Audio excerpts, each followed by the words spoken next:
Hello, all. We have made it to the second week of the new year.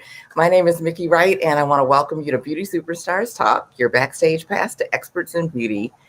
I've actually been a salon business coach helping hairstylists and salon owners to build their clientele, increase their income, and put systems in place that will allow them to grow and thrive in whatever direction they're interested in. In addition to helping them to set their businesses up, um, we also want to help them live the life that they want instead of just being chained to the business. So I'm usually there to witness some of their wins, but sometimes we work together for a year or two, and I may not be able be there when it's time to see their big results. And that is actually the case with my guest this evening. Her name is Marjorie Lightford.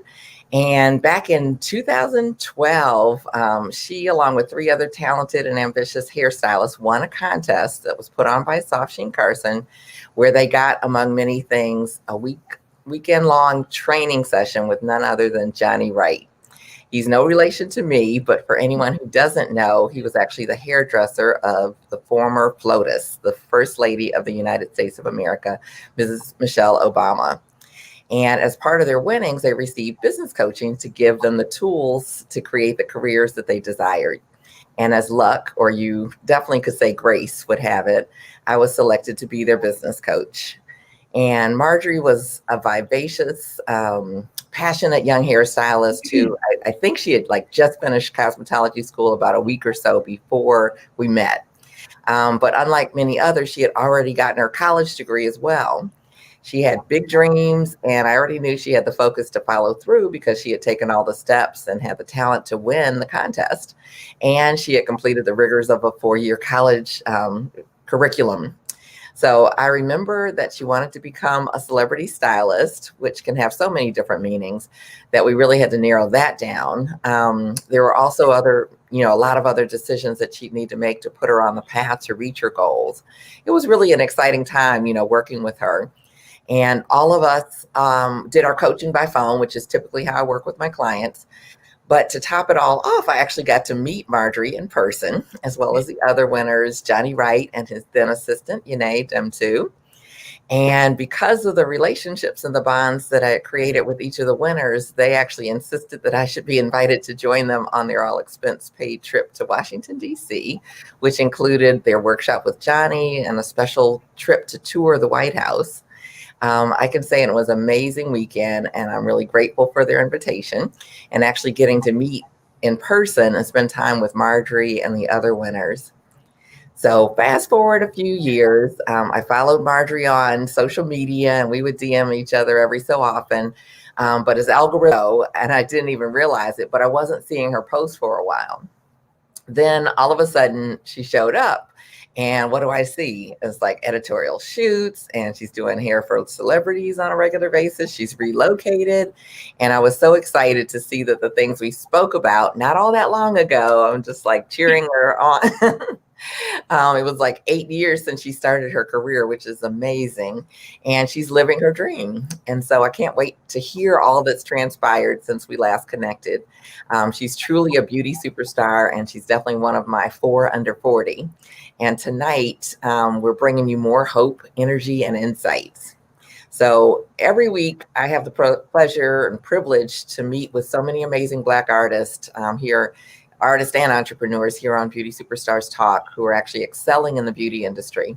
I want you to know we're just getting started. This is actually more than a podcast or an interview show. It's actually a movement. For anyone who's joining us for the first time, I want to say welcome and thank you for being here.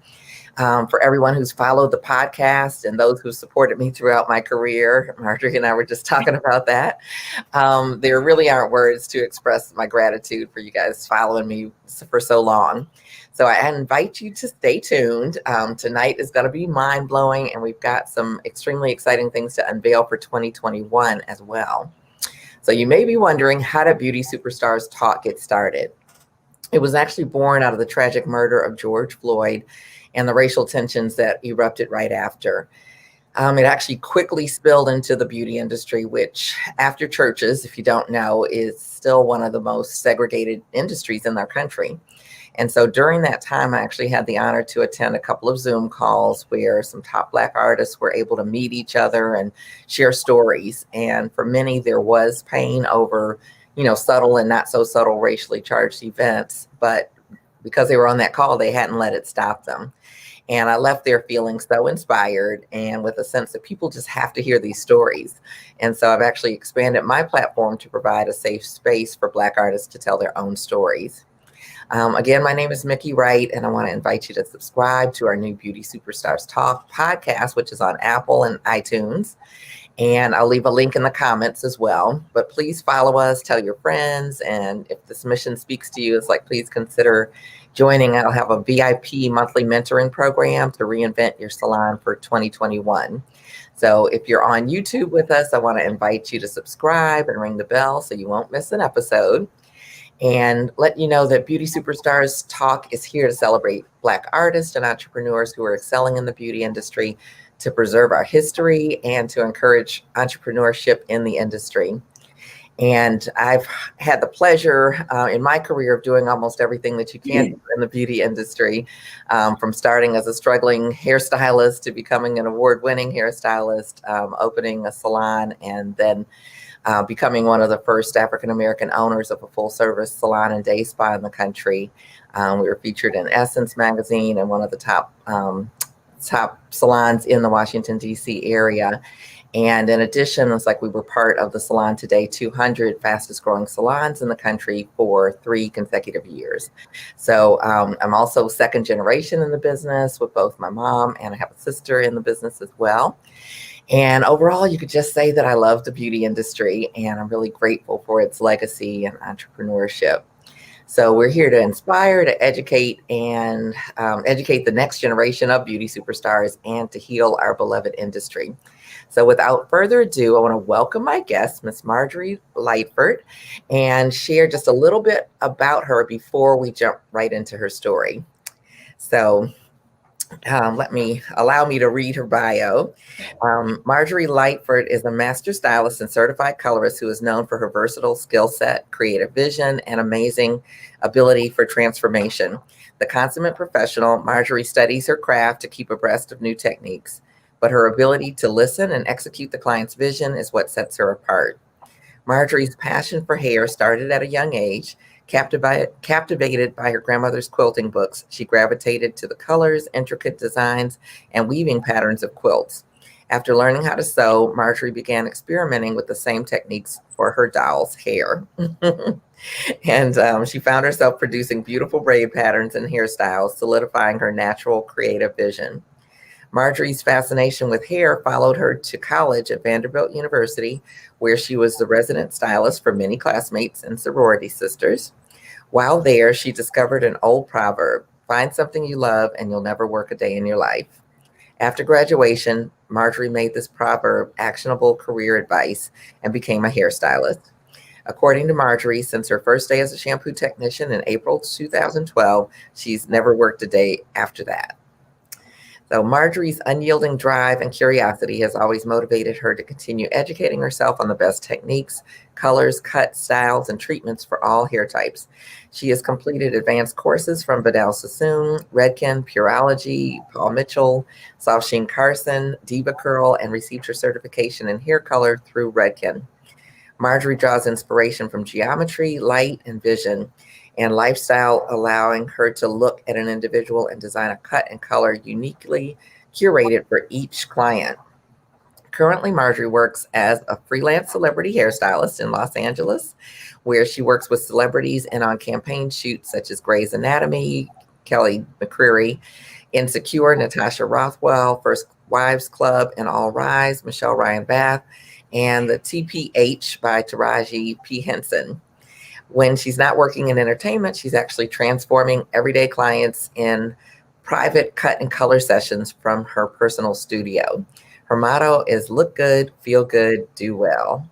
While she strives to inspire and uplift people behind the chair, she believes she has a responsibility as a hairstylist to transform the internal beauty of her clients into beautiful outward display. Her upbeat, open-minded personality, coupled with her dedication to her clients and her craft, sets her apart from most and continues to make her a well-sought-after stylist. And it is my pleasure to welcome you, Miss Marjorie. How are you? Hi. I'm so happy to be here, and thank you. Thank you. What an honor to choose me to even talk. So thank you, Miki. Yes, yes. It's like I have loved you since before we actually met in person by phone.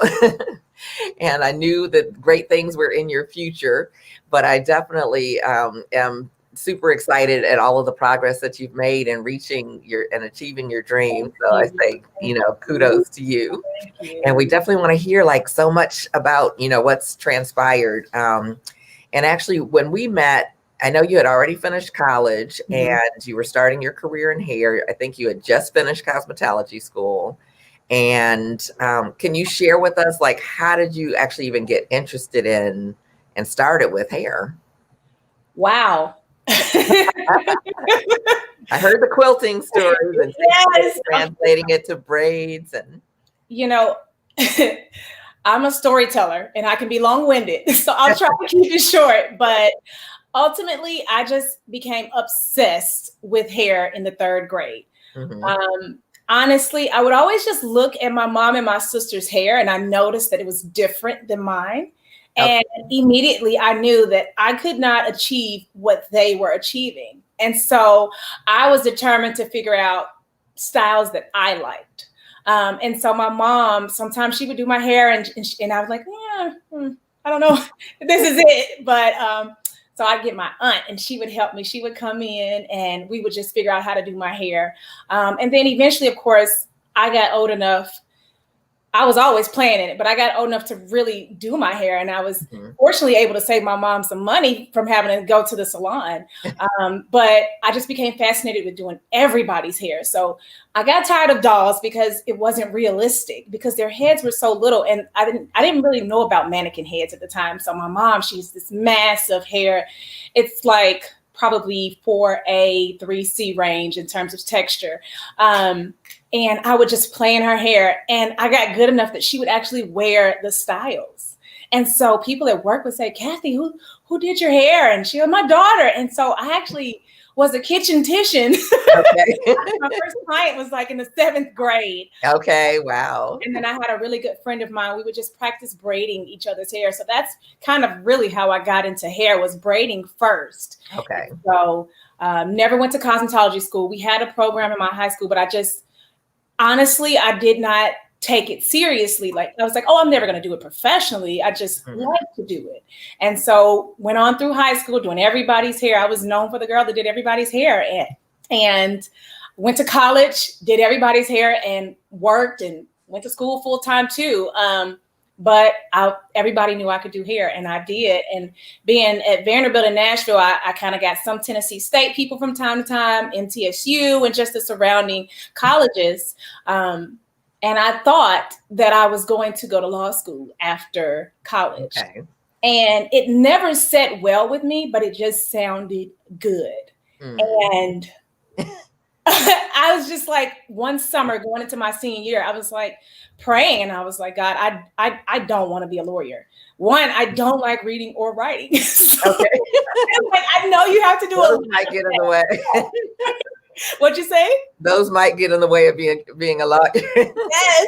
And so I said, what is it that you want for my life? Because I'm looking through the catalog and none of these careers sound good to me. And I prayed, and literally one day I woke up with a gut-wrenching, like a gut feeling that like, you are going to do hair. And it was an amazing amount of peace that just fell upon me. And I was like, that's it. I told my mom, and my mom was like, yes, do it. Go after what you want. You don't want to live life wondering if you chose the right field. And so ever since I chose that, I have been so happy. You got to excuse me because I get a little emotional talking about it, because I'm just so happy that I chose this path, and hair school was amazing. I took advantage of every opportunity they had. If I was an opportunity to be a platform hairstylist for some show, I was like, yep, I want to do it. If there was anything to get you in, like, I think there was an honors program, I was like, yes, I want to do it. And after that, I was just like, so what now? And I actually emailed the owner of our cosmetology school and I said, I need more. That's basically what I said in a nutshell. Like, I graduated, but like, I don't know where to go from here. And I knew there were a ton of salons, but I was like, I don't know what to do. And so he actually sent me to New York to study with Vivian McKinder. She's like, I don't know how many times Naha winner, but I trained with her in her studio on cutting. And then I also had done just some like premature freelance work right after I finished cosmetology school. And I had done this shoot. And then my sister emailed me and was like, you should enter this contest. And so that's how I found out about the Salsheen Carson contest. So I sent the photo and I met you having had no salon experience beside what you learned in cosmetology school. I didn't have a salon. You helped me find it. I worked there for 7 years, moved to LA. And am I giving you too much information? No, it's incredible. Yeah, moved to LA with no plan in sight, but I just knew that I wanted more. And I'm kind of speeding through everything, but I just knew I wanted more than just behind the chair. And I slid into Felicia Leatherwood's DM, and she is Ray's hairstylist and a lot of Kravitz and a lot of people. And she was so sweet. And I mean, the first thing she did was say, come over to my house. And I met and I sat with her. And then she's just kind of helped really jumpstart my career in the industry out here. So if you're listening, Felicia, thank you. Wow, that's wonderful. Yeah, one of the things that stood out to me, when you were sharing your story about, having gone through college, because, sometimes people go through college and everybody's like, well, you got this degree. Why don't you just do that? Why would you want to do hair? And so it's like, I love hearing, how supportive your family, your mom and mom was with your decision in terms of going into doing hair. Yeah, it's like not everybody gets that support. So that's wonderful. Yeah. Yeah. And so with this series, I guess we'll kind of backtrack just a little bit. It's all 4 under 40 this month. And so would you mind sharing your age for us? I'm 32. I just turned 32 in November. Awesome. Yeah. So you've done quite a lot in such a short period of time. And so what was it like to win the competition? The contest, what was the entering like and what was it like to win? Well, honestly, it was just by the grace of God, honestly, because I had just done a shoot with these people. It was a magazine at the time called Fetch Edge magazine. It was a digital magazine. And they were kind of before their time, actually. They're no longer around, but I did a shoot with them, and it was a former American Idol contestant. I think her name was Ashton Jones, and I styled her wig for the shoot. At the time, I don't think I had even finished cosmetology school. She actually asked me to become her hairstylist. I was like, I'm not even finished with hair school. But we did that, and I just so happened to have some work to submit, but I knew it would be a great opportunity. So I just went for it. And I was honestly shocked that I got it. And then when I met all the other women that won, I was just like, I don't feel like I even belong here. Like, oh, wow. they were established. They were just doing amazing things. And I was just like, well, I'm here and I'm going to get all I can from this. And so I was very grateful that you were able to help me, even though I was at a place that I felt like was much further behind than the rest of the girls. So my experience with that competition and talking to you, you were amazing. I mean, I spent most of my time talking to you. I only got a short period with Johnny, but with you, I mean, you helped me a lot understand the position that I needed to play in the salon and how I should go about finding a salon, the things to look for and making sure that I was able to get those. And so one thing you may not know is that I did win the competition and I was licensed when I was with you, but I actually applied to the same salon that I worked in for about 7 years. I applied and got rejected. And when I got with you, I reapplied and I got accepted. Yeah, it's like wins. Yeah, that's awesome. And I want to dig deeper into that because yesterday I met with my mastermind group, and one of the things that came up was, a bad experience in a salon. And I was like, I think people underestimate the power of where they decide to work and how it contributes to, the trajectory of your career. It's like your self-esteem in terms of building you up, the foundation that you build with your skill set, and also pricing. I think that a lot of people underprice themselves because they don't go to work at a salon where they have to get in that habit of saying the hairstyle is this much. Yes. So, yeah. So what was your experience? And it's great that you just, were there for 7 years, because that's not common as well. People sometimes tend to hop around, and I think you lose a lot when you do hop around. So tell us. Whenever I make a decision, any type of commitment, I know the type of person I am. I'm extremely loyal. So when I commit, I commit. And so it was important for me to make sure that the salon had the things that I needed, which were continued education, and that they provided education. I also wanted a commission-based salon. I was not interested in paying booth rent. I also wasn't interested in an hourly pay. So when I found the salon, it checked off all the boxes. It wasn't diverse as I had hoped for, but growing up in the South, you kind of get used to that. I'm from Tennessee, so it is what it is. I've always been a minority. Okay. So, in terms of everything else, it checked it off. And so everything was great. I mean, from the reception desk, I was spoiled, to say the least. We were all spoiled. And I think it took me coming out of that to realize just how spoiled and how many benefits I truly received from being there. But the salon I came from, I mean, we had a receptionist, we had several receptionists, we had a call center where there was people there to answer the phone and book the appointments for us. I never even had to give out my telephone number to anybody. They wanted appointments, they booked through the salon. Right. All the color and product and everything was provided for us. And so everything was really just easy. All you had to do was do hair and do it well and sell retail. So for me, that was easy, because handling the administrative part made doing my job all the more fun, basically. Right. So I do know that I got a chance to talk to other people that had gone to cosmetology school with me, and I will say that they did not take the time to find a good salon. And so, they did hop around, and we would chat about our experiences. They're like, you have this, you guys serve what? Oh, wow. And I'm like, yeah, we had this artist come and teach us about balayage and all the techniques that are trending, seem to be trending now. I already learned how to do them years ago.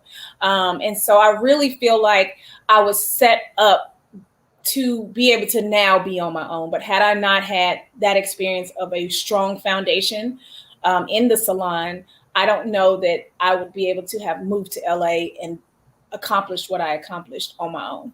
Does that answer?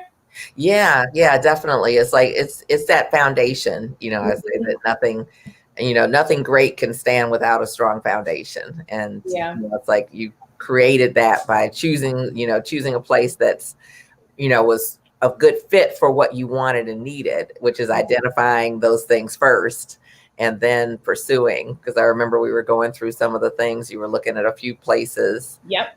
Yeah. Do you remember any of the things that we talked about as far as making that selection? You talked about making sure that they have education. I know you talked about commission-based salons, making sure that you got along with management, just all of those things. Yeah. I think everything is energy anyway, but I think every salon has an energy as well. So I think I share with you to go to some of the salons that you had picked out.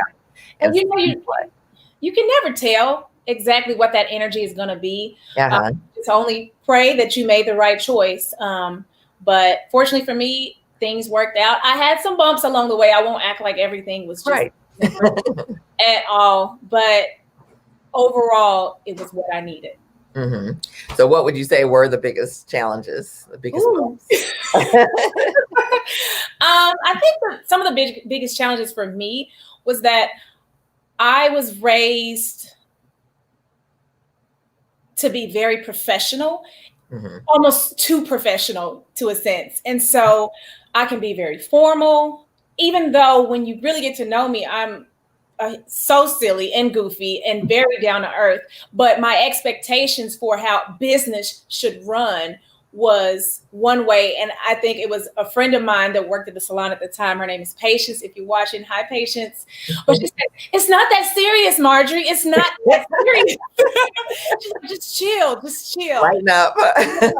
Okay. And I just didn't get it because everything that I had done prior to working in that salon had always been corporate internships, and at college. And so the thought of just being fun and being free and still being professional, but dancing and being able to give a little bit more because our industry allows that, Right. That was new to me. So that was a challenge. And then I also I like to come in, do my work and leave. And so the whole activities that we would do, sometimes I'll be honest, that was a challenge for me because I'm like, well, I'm here for 37, 40 hours a week. I want to go and do other things. Mm-hmm. And so just trying to find that work-life balance was challenging for me. But never did I have a challenge with clients. I mean, of course you have your mess ups. If you're working with chemicals of any kind, if you're new to this, every stylist, they're lying if they tell you they didn't mess up. I have definitely had my share of experiences in that area, but I worked well with clients. Being that I chose a diverse salon where I was a minority, I think at the time when I worked there was like 3 Black people and it was like 60 people on staff. Mm-hmm.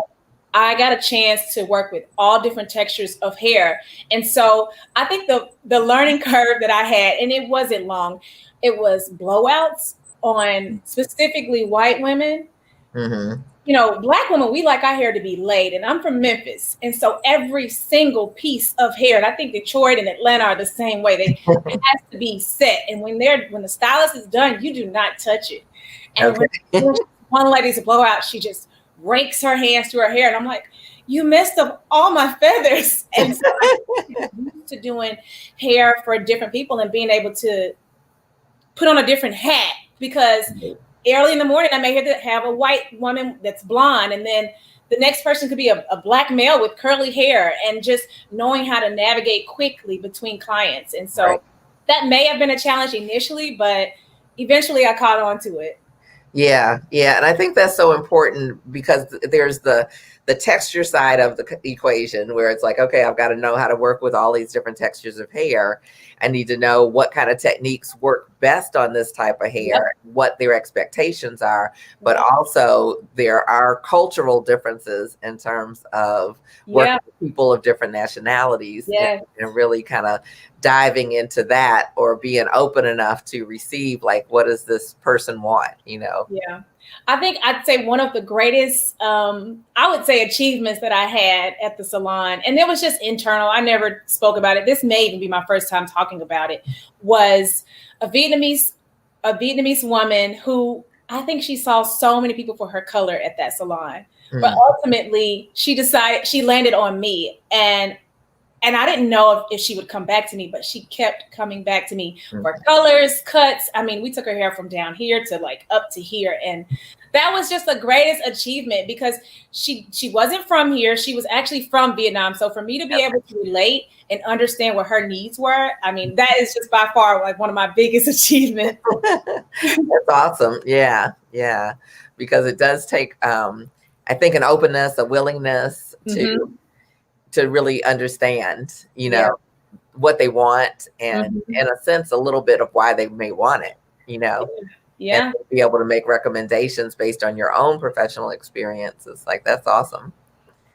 Yeah. So congratulations on that. Thank you. And color. It's like you mentioned color, and I know you're Redken color certified. So Yeah. tell us, what does that even mean? So I always describe it like this. Getting a certification in anything beyond cosmetology school is like going to graduate school after college. Mm-hmm. And so whether you've taken some advanced courses post cosmetology school in anything, whether it be styling, wig making, I think Naja Like the River has the short hair boot camp, any of those things, I just call them graduate schools. Okay. So, becoming certified in color, basically, there are a lot of different color lines that have them. They even have the American Board American Board Color certified or something like that. Yeah. Certified. American Board of Colors. Hair Right. colors. Right. And so Redken has their own, and our salon was a strictly Redken color salon. Of course, we had the fun fashion colors, Pravana and Pope Wright, and whatever we needed that Redken didn't have. But I went on to study their program. They send you so much information, and it takes a lot to study for that. And one thing people don't know, I think people just always assume for me, because I always try to put my best foot forward and I look my best, is that, oh, you're going to pass with flying colors. Test taking is extremely difficult for me. It always has. I took the ACT 6 times just getting my score up, but test taking is not easy for me. So I actually didn't pass the first time, and I had to pay to retake a portion of it. And the portion that I didn't pass was the theory portion. So there was a theory portion and there was a practical portion. I passed the practical, but I messed up on basically the essay. And so I retook the theory portion and I passed, and I was so excited. But funny enough, I thought I hated color. I thought, oh, color's not going to be my thing. But what it was is I didn't understand color. Wow. Once I started studying the colors and, where the colors live on the chart and what's in it and what do you need to achieve certain things, it started making sense to me. And so definitely after I passed, it was just like my color skills just went through the roof. But before that, I was super uncomfortable. I was always asking other people in the salon, hey, do you see my client over there? Because there's that moment of panic, like, do you see my client? Don't look, don't let her see you. But what do you think I should do in her hair? And I didn't know. And that was me. I'll admit it. And it was a stylist at the salon I came from. Her name was Bethany. And Bethany was like, Marjorie, you have to go with your gut. I was like, my gut didn't say anything. So, absolutely nothing, silent. And I was like, and she's been sitting there for 20 minutes. What am I going to mix up? So once I started to study color and truly understand it, and I became certified, the questions left. I didn't need anybody else's opinions or formulas for that matter. I was able to formulate, and over time, it just got stronger and stronger. And now I'm out here on my own, and I would not be able to do that if I didn't have all those years of experience. And to be honest, that certification. Right. Yeah, that's pretty fascinating. I was actually going to ask you if you felt like it was worth it, but obviously you do. Yes, it definitely is. And it's we spend so much money on so many things. I mean, Postmates. How much money have you spent on Postmates in the last 2 weeks? You could have paid for a certification. You could have definitely done that. So, yeah, it's definitely worth it. For sure. Yeah, it's like I'm familiar with that process in terms of the Redken certification, and so I know it's not uncommon to not pass all of it on the first go round. So, but congratulations to you, because it's like sticking with it and going ahead and redoing that segment and being able to get the certification. It's like that's awesome. Thank you. Yeah, but I think sometimes, and it's like I don't know, the grad school analogy is perfect, and for some people, it can be like a rote activity versus getting that certification isn't a rote activity. You know what I mean? It's life changing and altering in terms of what you're able to do, the confidence level, it sounds like, went through the roof. It definitely did. Yeah. And your understanding of it and being able to formulate, like you say. So that's really key, really critical. And so what about texture? Because you do a lot of textured hair right now. And so was that just kind of switching back to your, your earlier braiding days, or what was? So, want to have that as kind of a specialty? so what happened is that I kind of saw what the market was doing early on, and I just kind of flow with it. And so I was seeing more and more people that said, at least in Nashville, they wanted to be natural in terms of relaxer free, but they still wanted to get their hair flat iron. And so at Paul Mitchell, they stress the power of a blowout and just making sure you stretch those roots and seal those ends and all of that. And so I already had the foundation for a good blowout, which is the foundation for a good washing style in terms of flat ironing natural hair. And so early on in my career, I've always done natural hair, but it was always flat ironing natural hair to get it straight. It was never doing wash and goes and whatnot. I was doing roller sets on natural hair, but not wash and goes, which were different. And anybody, at least if you scroll far enough, you'll see that the actual wash and go and showing true texture, that actually came maybe in like the last 4 years of me doing hair. But, you know, with the movement and everything before the movement, the women that I was seeing, they were corporate America, high end Black women who were like, I can't wear an afro. So I was straightening their hair, coloring their hair. And then slowly towards the end of my time at that salon, I started saying, let's try and do your natural hair. And I kind of just stumble upon things like first, and I go get the training later. That's what happened with me in hair, right? I stumbled upon hair and then got the training. And so like I stumbled upon a wash and go. I was working with Nairobi foam wrap lotion. And I don't know if I was working on my sister-in-law or who, but I was putting it on the hair before I got ready to roll it. And I was like, I like what that's doing. It's a nice wave kind of pattern. Let's see what happens. And I just started doing it. And then, of course, Diva Curl came around and all of that. And I did take some classes with them, but I kind of just stumbled into doing natural hair in that realm. And then when I moved out here, honestly, I wasn't styling natural hair in its natural state until I got out here. I had dibbled and dabbled in it a little bit, but to be doing Hollywood red carpets for natural hair, I'd never done that. And so I'm always like, yeah, I can do it. You can, right? And I mean, you play in your natural hair when you're young and you do all these different styles with the balls and barrettes and the twists and the rubber bands. And so I knew I could do it. But yeah, Miki, to be honest, I just stumbled into it. Okay.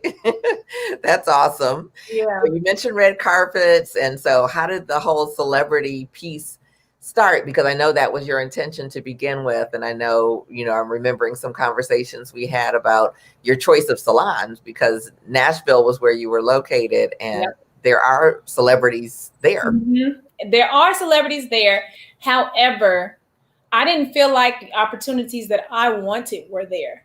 And I have to remember now, I'm remembering that weekend when we were with Johnny for that competition, when we got to meet together, you were there.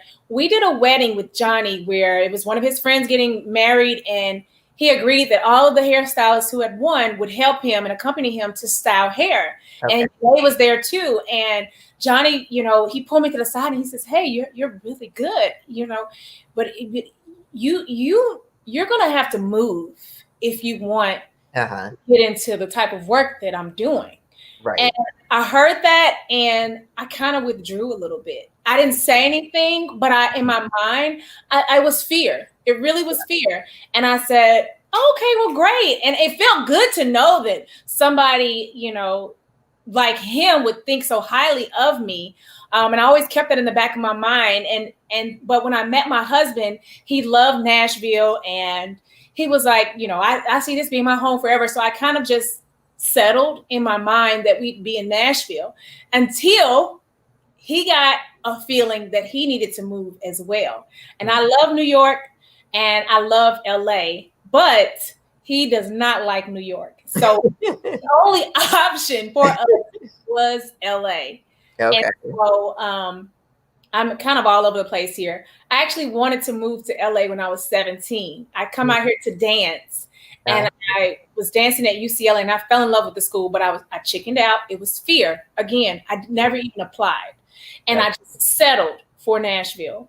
And then I'll tell you again, I wanted to go to school in London, but the lady said, you can't go to cosmetology school in London. One, because it's a 4-year college. It's like, it's not a 2-year program. We treat it like a college degree.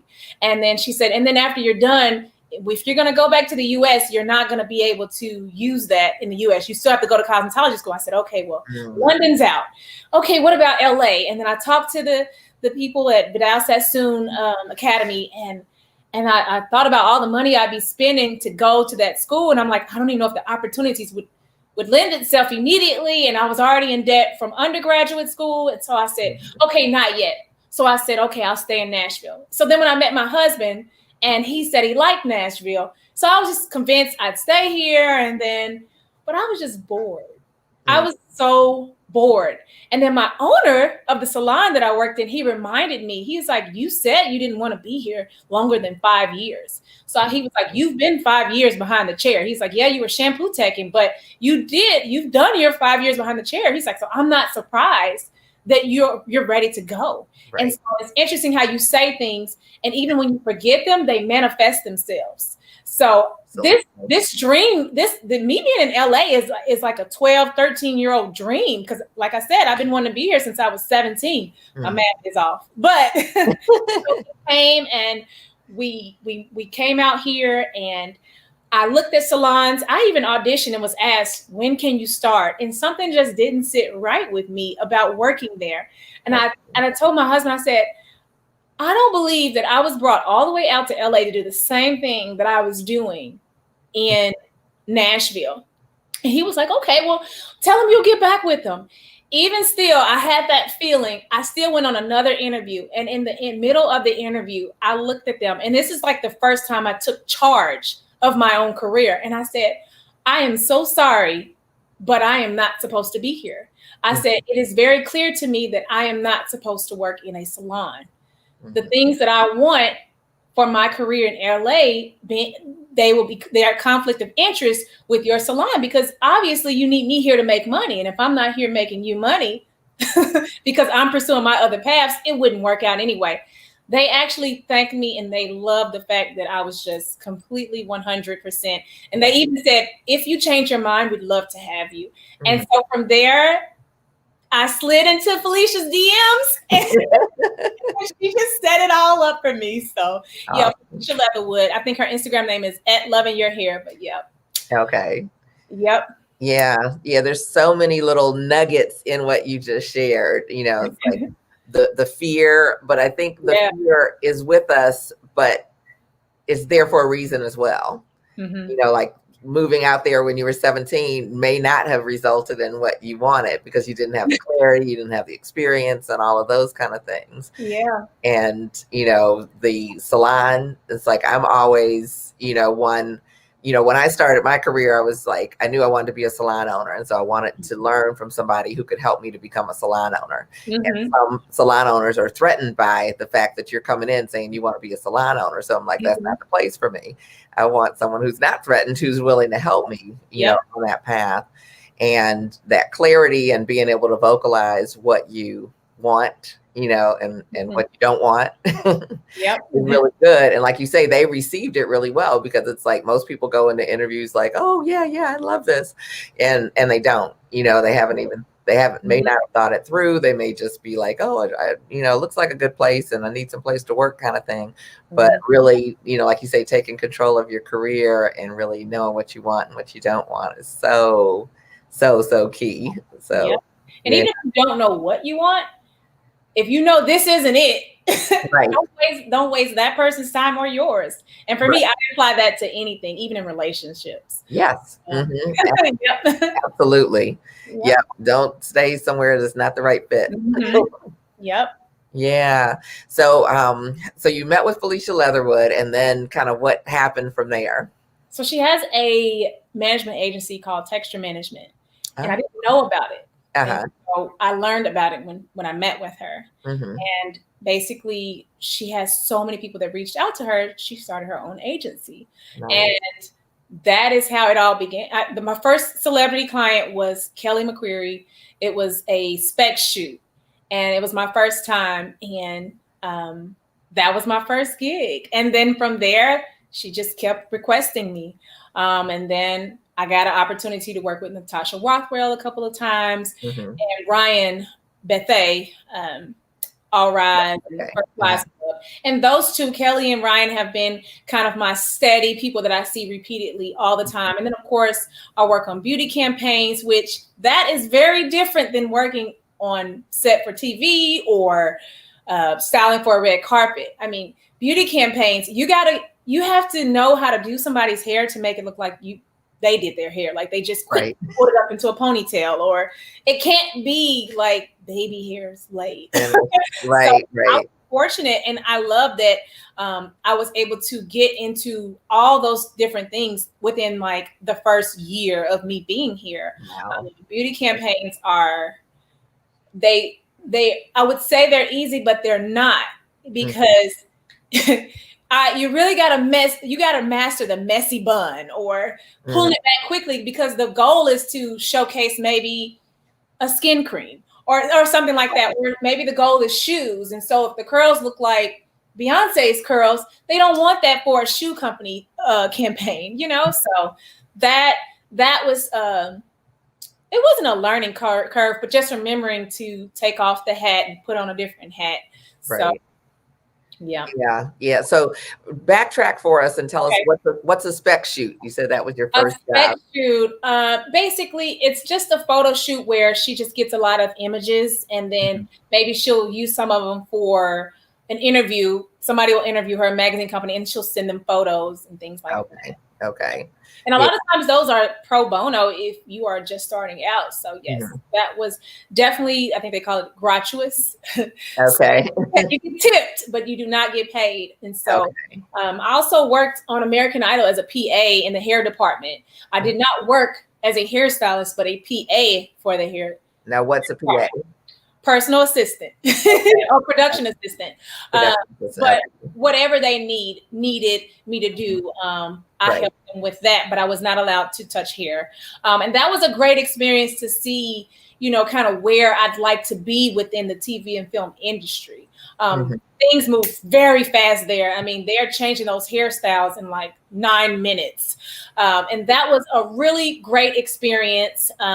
It's really fast. That was good. I've just had a lot of great opportunities that allow me to quickly be able to determine what I like, what I don't like, and where I kind of want to move to. Right. So what have you determined as far as, as your career at this point anyway? I knew you were going to ask that question.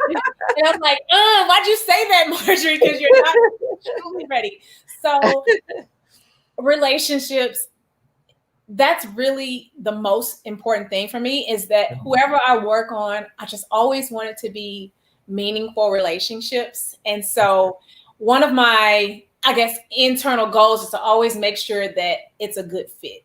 I also don't like one-offs. I don't mind them, but I really like to work with people repeatedly. Just kind of understand them. And so the thought of working on a show where there are new contestants every season, that's not really my thing. I would love to work on a show where it is, each season you have the same characters. Maybe they introduce new characters, but I love to just kind of work with the same characters. Anything that the hair is just changing constantly, grownish, the stuff they did Blackish, Bridgerton, all those pieces that they did for that, all those things just excite me in terms of TV and film, period pieces and all of that. In terms of just like red carpets and things like that, I don't mind working with the same person. I just like that they like to switch it up. I never want to just work with somebody who always has a middle part with loose waves. That's fine, but can we switch it up? Can we show something else?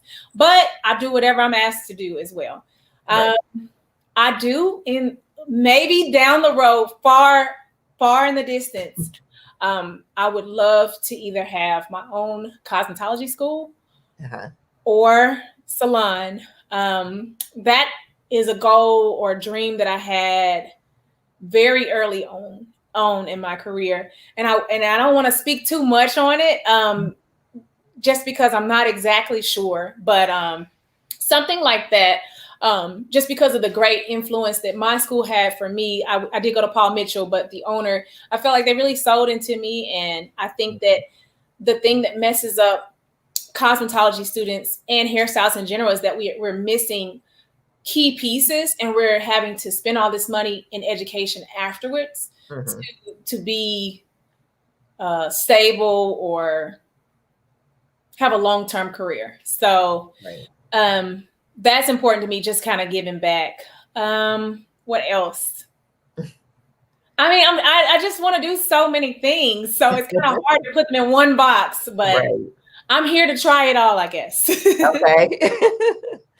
Now, you mentioned, you know, why you wanted to do a cosmetology school, or why that's kind of on your radar, at least. And there was something that you answered a little while back. I think it was one of the posts that I did, asking about something with continuing education or business knowledge or something like that. And I remember your answer was like, you know, that you got that type of training when you went to college.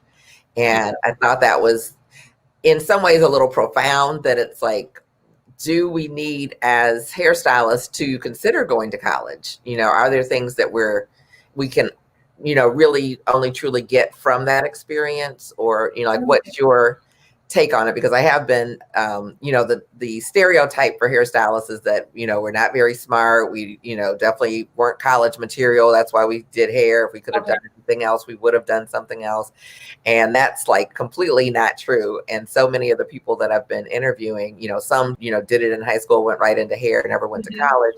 But many of the people that I talked to have degrees. And so what's your kind of thought process with that in the industry? Well, I will say that everybody's story and journey is different.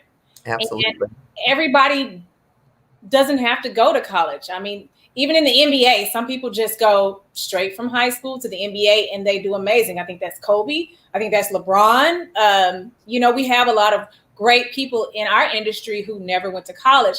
I think it's going to be a case-by-case thing. But for me, the benefits that I receive from college are not only business sense, but just a really large network that I don't think that I would have had. A network in a way that I don't have within other hairstylists. It's a different kind of thing. But, you know, in terms of like, I can on hand right now, I have somebody that can do my website. I have somebody that can help me with finances. I have somebody that knows how to plan events. I have somebody that knows about project management. I know how to make a PowerPoint, or I know about graphic design, or a little bit about marketing. It's like all these different types of classes that I had to take, or people that I worked with that kind of set me up to promote myself. And of course, I can only take myself so far by myself, but that network of people that I have access to for life. I'm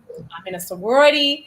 You do have to have a college degree to be in a sorority. Well, at least my sorority, Delta Sigma Theta Sorority Incorporated. But I mean, I wouldn't trade my experience for the world. I know some people do like an associate's degree and then go to cosmetology school.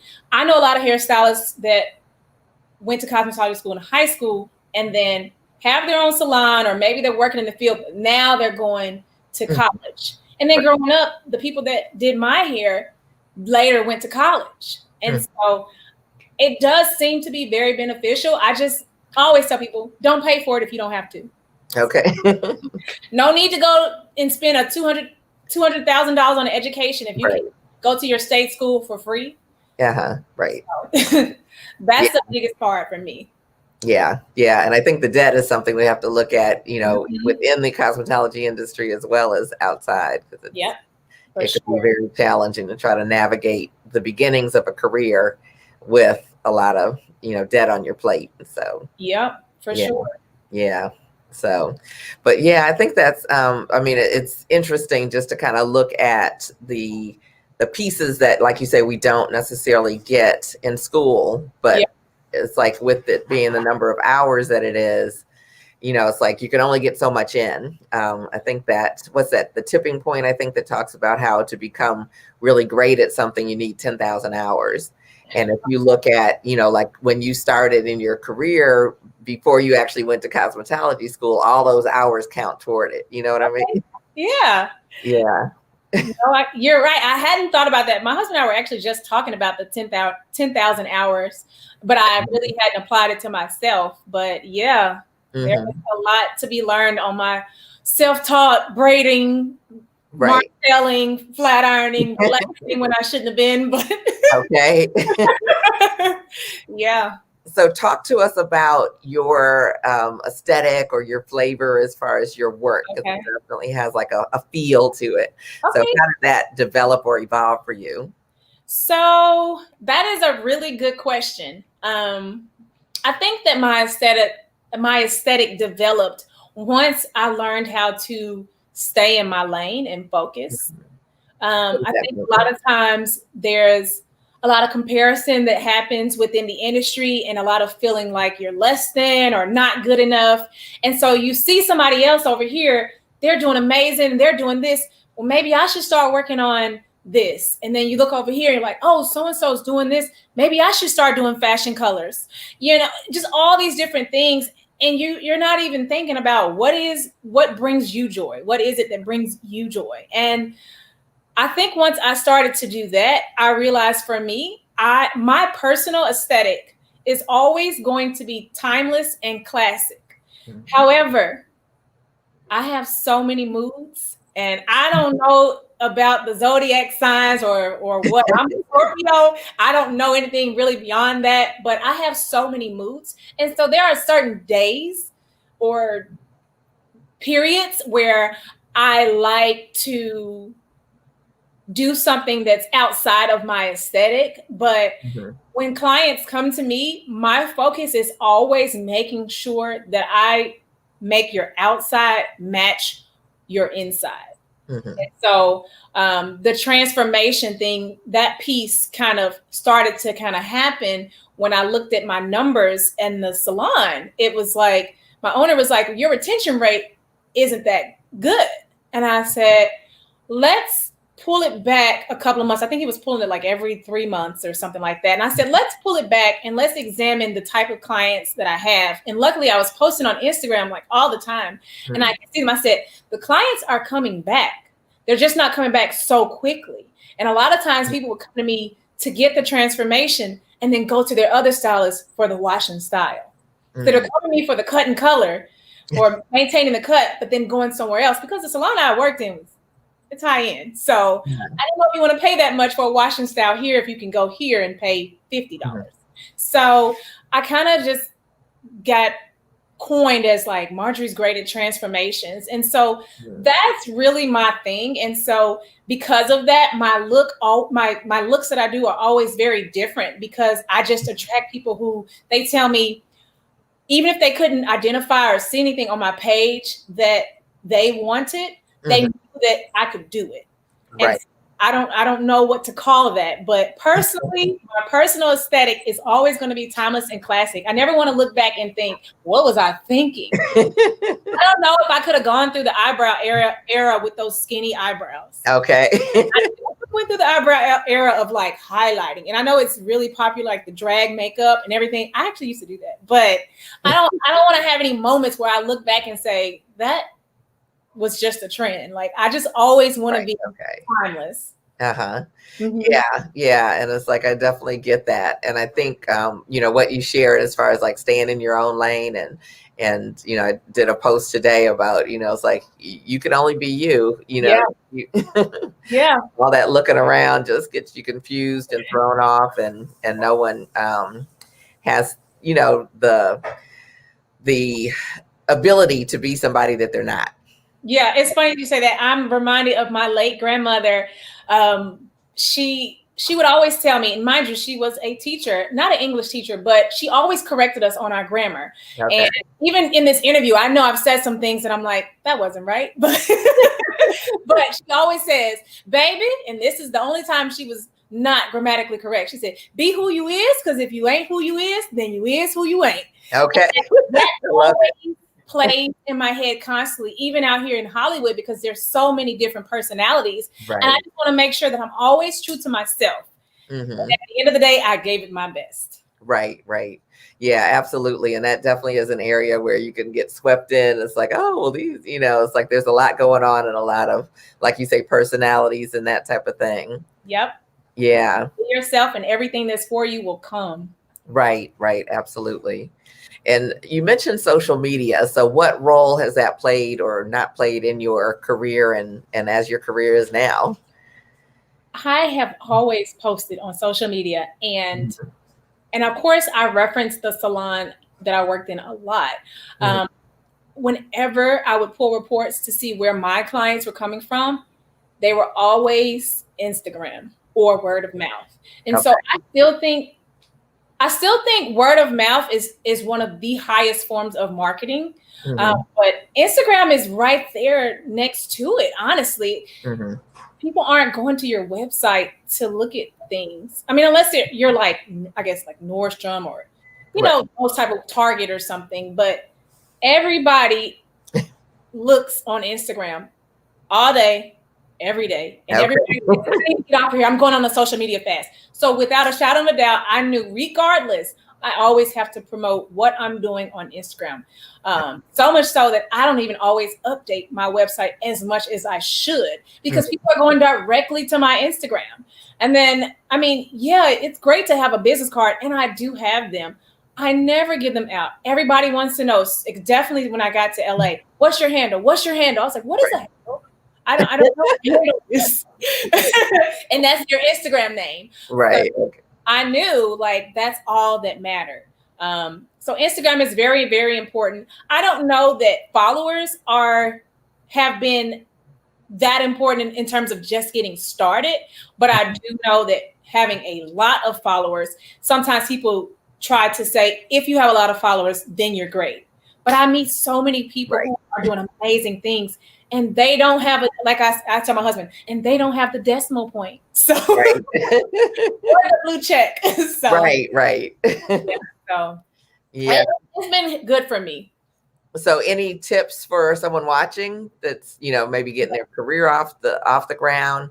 Or yeah, go ahead.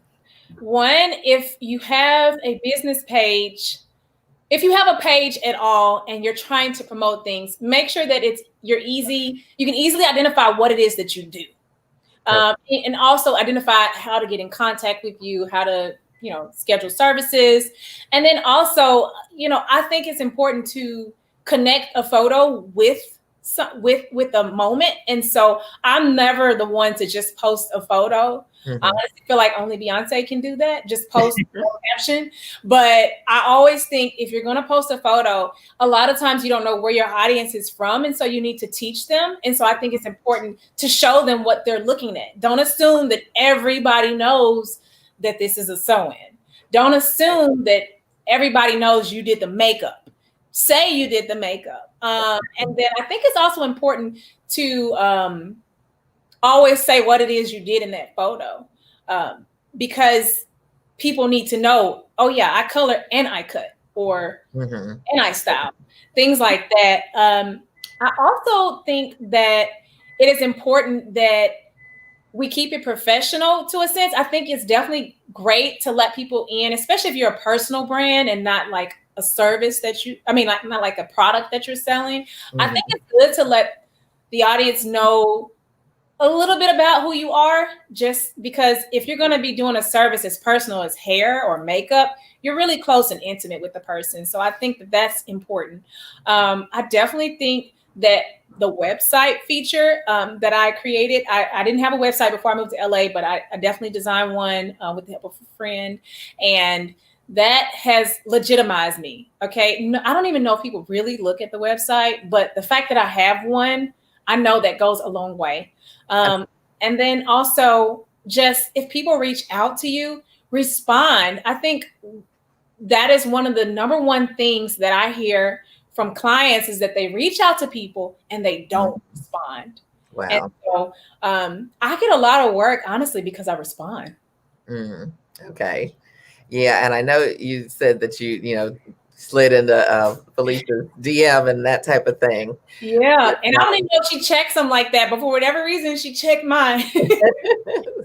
Yeah, but I think that's a key as well. You know, like if there is someone that you want to connect with, to make sure you're getting in there. And if they don't respond, and believe me, Felicia wasn't the only person I reached out to for advice. I actually told Felicia, I'm willing to pay you to talk to you. You know, I was basically seeking consultation services, advice, you know, let me pay you for your time. I reached out to several people, and she was the only person, and I reached out to some people in different parts of the country, and she was the only person that responded back. Wow. And there's no hard feelings about it. I mean, when you're at a certain level, you probably have so many people reaching out. I just chalk it up to, I was meant to work with her. Exactly. So back up just a little bit, because you shared some amazing tips for the social media. So one, tell us about the website. Is that connected to Instagram, or is that something you did separately and then linked through? I did my website separately. I have it's through Wix, Wix.com. And I think my domain, I don't know, maybe it's domain.com. I'm not sure, but I created that separately. And then I have a business page on Instagram, which does, for me at least, limit some of the functionality of the programs. Like, I don't have the option to like add music through Instagram. If I add music, I have to do it in a separate program. But on the business page, you have an area where you can include your URL link for your website. And so people can easily click there. I know a lot of times you'll see in people's bios, it'll say like Linktree or something, and it'll link to their blog and then their website and then how to book with them. But for me, that's where I put my website, and then it's linked through there, but the website is completely separate. Okay.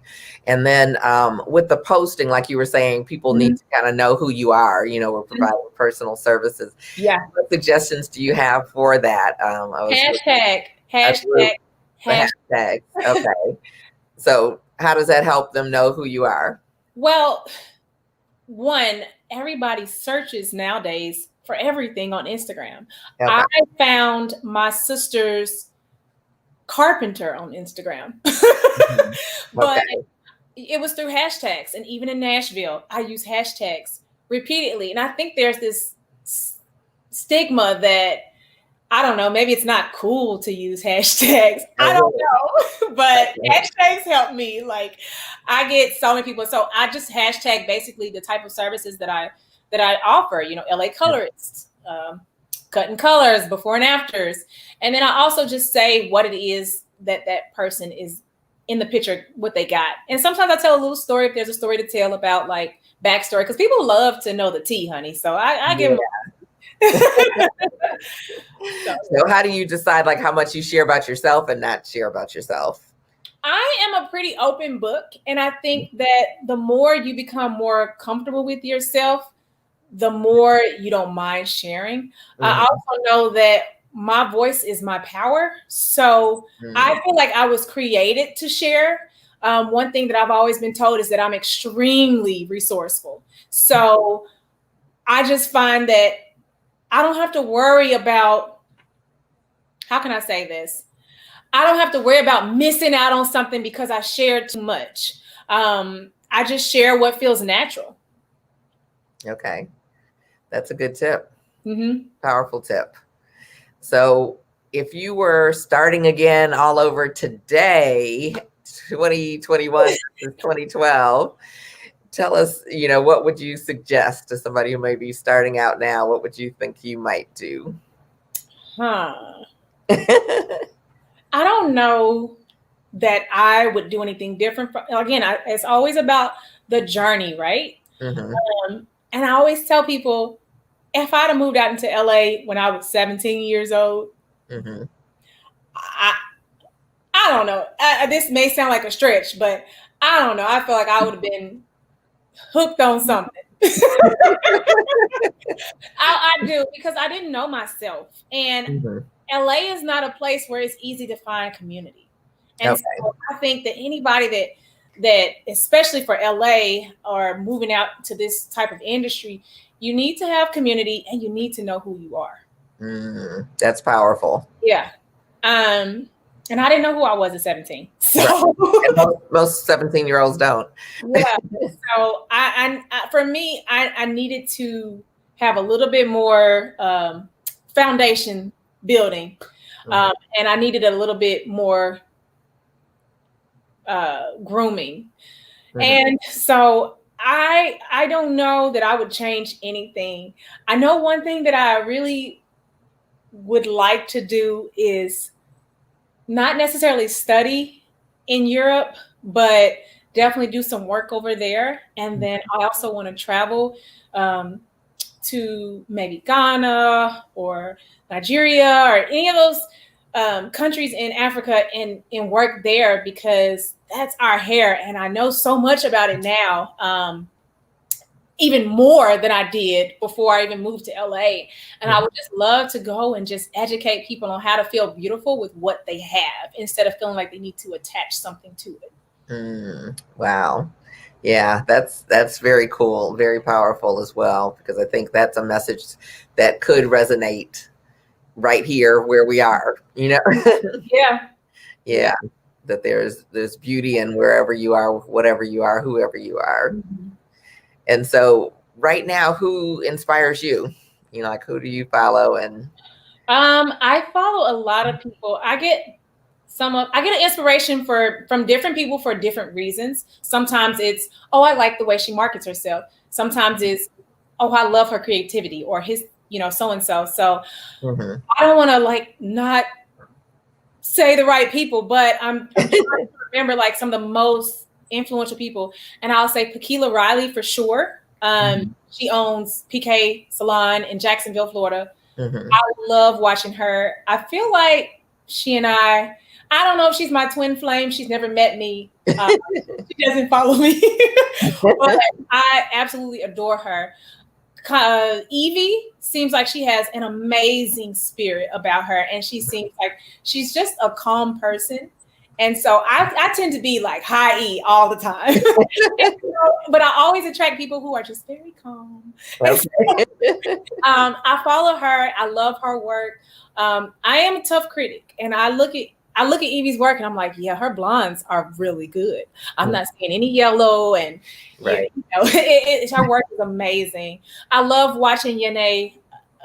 Yes, she does Michelle Obama's hair, but I've been following her before she did her hair, when she was just assisting. But I have loved watching her and her hustle. That girl is a hustler. I love that. I love Felicia's giving spirit. Loving Your Hair, Felicia Leatherwood. I love her giving spirit and her generosity. And she always reminds me to make sure that I am doing things that I can give back to people. So that's one thing. I'm looking for more ways to kind of give back this year. Before the pandemic hit, I was doing free services with my friend's house foundation, where we were styling hair for the homeless. And that was a lot of fun. And I think they may even have still been doing it, but I've just kind of taken a step back because of the pandemic. But I definitely want to work more with them. They work with the homeless population in LA, and that's a lot of fun. Who else do I follow that I love? Derek, I don't know his last name, but I love his colors. Rachel Red, Lisa, I think she is. I don't know. She I don't know. She's so. Lisa. You're talking about Lisa, L-E-Y-S. Yes, I love her. When I get my hair colored, because I'm out here now, I will definitely probably be making an appointment with her. Who else? It's so many people. Big name people. Well, you've definitely given us, some really good people that, that inspire you, and, like you say, for different reasons and that type of thing. So there's a new girl. Her name is, that I just started following. Actually, one of my clients moved to Atlanta, and she was like, oh, I'm trying to get back to LA for you to color my hair. I said, listen, you're in Atlanta. That is just the perfect place. You don't need to fly back to LA to get your hair colored. There's a ton of people, and her name is Kelly Canvas, or Kelly_Canvas or something like that. Her work is beautiful. It's just beautiful color work, just stunning. Yeah. I also like watching the creativity of what is her name? What is her name? She is a nurse and she does hair. She lives in New York. She was on the Beyonce project. She does in New York and a nurse. I feel so bad that I cannot remember her name right now. Nikki on hair or something like that. Her name is Nikki. She is. I love her creativity and seeing how she uses things. That is, I love it. And then somebody that's like Seven Knows. It's Seven Knows, Knows. Okay. I love watching his transformations. Like he's doing hair and makeup. It's just the bomb. I love the hair diagram. I love her.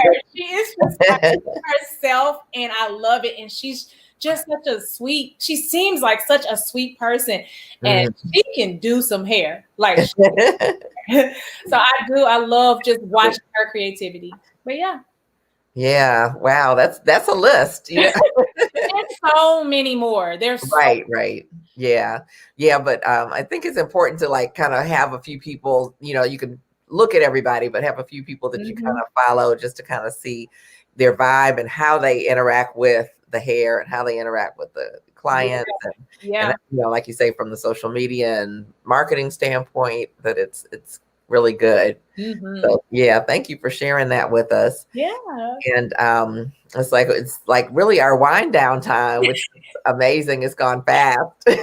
Yes. But let's see. So what's next for you, and how can we contact you? It's like, what do we do to stay in contact? Because this has been amazing. Miki, you got my number. Anytime. And I've got everything scrolling across here. So if you are looking to contact Marjorie, Marjorie the Stylist at gmail.com, or her website is www.marjorielightford.com. Yes. So definitely connect with her. And she's on, we didn't put your handle on here actually. I do. Stylist. It's Marj, Marj, the Stylist. Okay. On but Instagram. If you go to any of those other places, you will see my handle there. Okay. Yeah. Well, this has been fantastic. And I know, like, I want to just find out, I guess, from you, it's like with the coaching part, just to see what your thoughts and experiences were as far as coaching, because I know some people are wondering like what it is and how it works and all that kind of good stuff. And so just wondering what your experience was, which was, working with me was a long time ago, and I don't know if you've worked with other coaches and stuff since, but what are your thoughts in terms of that? I think coaching, for me, coaching was important because I didn't come from, I'm a first generation hairstylist. We don't have any in our family. And I know people are probably thinking like, that's not a bad thing, but I always felt like no one understood my career. And so you can only help to an extent when you don't understand my world. And so I thought that having a coach was extremely important because I feel like the foundation is laid for a lot of industries. I have friends that are physicians and engineers and, project managers and things like that. And that type of stuff is laid out for you. You know that when you finish school, if you're going to become a doctor, you have to apply and go to med school.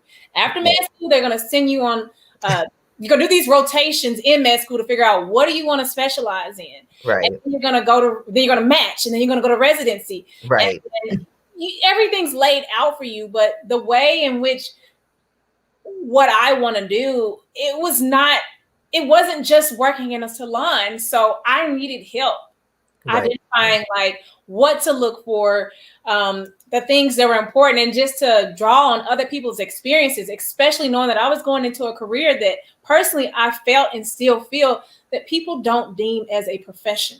They don't take us seriously. And we are definitely professionals, and we are essential as I don't know what. So it was important for me to find somebody that was navigating this world at the level that I wanted to be. And so that's that. I didn't know I needed it. So when I got offered through the program, I got offered to have a business coach through you. I was like, this is fantastic. I think more people need coaches that help them identify ways to navigate and whatnot.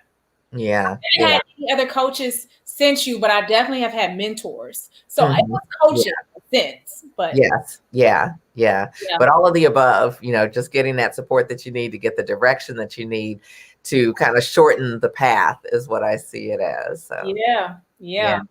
So you're not wandering out there aimlessly. For sure.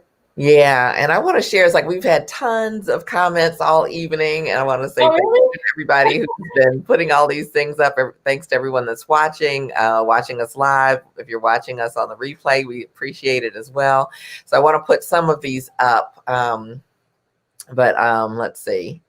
And if I can keep up with them, it's like, I think it's Erin Moore Alston. She's so incredibly talented and beautiful. Aww.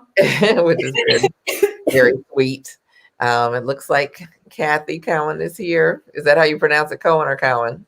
It's Cowan. Okay. Yeah. I remembered that. You were Cowan when I met you. That's my mom. Yeah, I thought so. That's my cousin. There's my proud husband, which is wonderful. We've got some more folks proud of you.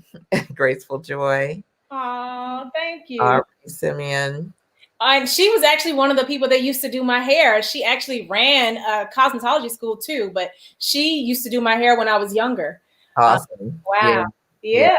Beauty and Brain, such great talent. That's my sister. Okay, wonderful.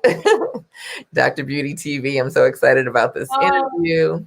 I love him. He is my twin. He is a makeup artist, photographer, and hairstylist. Oh, wow. He is definitely, if you are from Nashville and you are watching this, he is overlooked. You guys, he is skilled and trained. Please, please, please do not sleep on Dwayne. Okay. And I did that once, the hair and the makeup and the photography. Yeah. And that was the end of that. I was like, this is way too much work. So I commend him. Too much for me. Listen, I had to do my makeup for this. And I was like, I do not want to do my makeup. Right. I only want to do hair. That's my brother right there. Okay. You're showing my whole family. Hey, family. Yep. So we've got Scarlett Sneed says, thanks, Miki Wright, for giving Marjorie this opportunity to share a story and be an inspiration to others. God has so much in store for her. There is no limit. Marjorie continues to make us proud. That's my godmother. Awesome. Yeah. Everybody that you're drawing in. We're super happy that you're here with us tonight, and energy is so important. Okay. Yeah. It definitely is. It's funny. Yeah. I never used how you put your works behind your faith. Yeah. It's like how they say, faith without works is dead. Energy is so important. I just wanted to touch on that, and that's when I never thought about energy so much until I moved to LA. That word is a word they use often, or things like that. But energy is definitely important in making sure that you're protecting the space and who you allow into your chair. All money, what they say, all money ain't good money. And every opportunity is not for you. So just making sure that things sit well with you and your spirit. And if you're not okay, then you don't have to do it. You always have a choice. Wow. Yes. That was another pearl. Ravenous says, excellent interview, Marjorie. You share great pearls of wisdom. And there's another one that just dropped. Oh, thank you. Yes. And there's a Facebook user. And if you are on Facebook, at the bottom of this, it says you could put your name in if you'd like for us to know your name so that we can, say it when you're up here. But they said they're going to start following you on Instagram. So yay. And having a mentor coach was vital to my development in this industry. I'm so thankful I had that experience. I agree. We are essential. And we've got, it looks like another relative. Yeah, that's my aunt. That's the one that used to do my hair, helped me. She was the queen of baby hairs before they became popular. Okay. Yeah, well, she says, my fabulous niece, you look great. Granny and granddaddy are so proud. So, yes, it's like, this has been amazing, Marjorie. And Erica Hudson is on here. I'll put her up there. Yay. So proud of my friend. Yes, beautiful. Yes. So I definitely want to say thank you for joining us tonight. This has been absolutely amazing, as I knew it would be. It's super great to just reconnect and hear, those parts of the journey in between when we first met and now, and to think it's like 8 years, which is not very long. It's amazing. It's amazing. Miki, thank you so much for this opportunity. Thank you for always cheering me on. Like, you don't understand what those moments mean. A lot of times we can be in places where we're like, oh, I want more. I'm not doing enough, or is this good enough? And not that not that you need validation, but you do need validation. And you have just continued to validate me over the years. And I'm grateful for that. Yeah. Yeah. Well, it's my pleasure. My absolute pleasure. So this is number 2 of our 4 under 40. And I mean, they're just like blowing it out of the water. Aww. So I'm super excited. We'll continue this theme through the rest of the month. It's like next week. I hope you can join us at 7 p.m. Eastern time. We will have Brenton Lee, who is kind of a phenom. And so I'm excited. I'm excited for him. Yeah.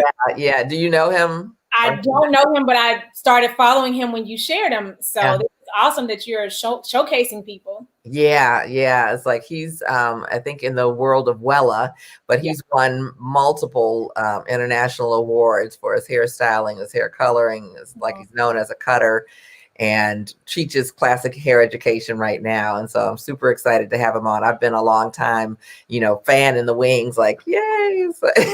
Yes. And so I'm excited that he will join us. And then our last guest for this month will be Jasmine Black, who owns Studio Lush out of Detroit.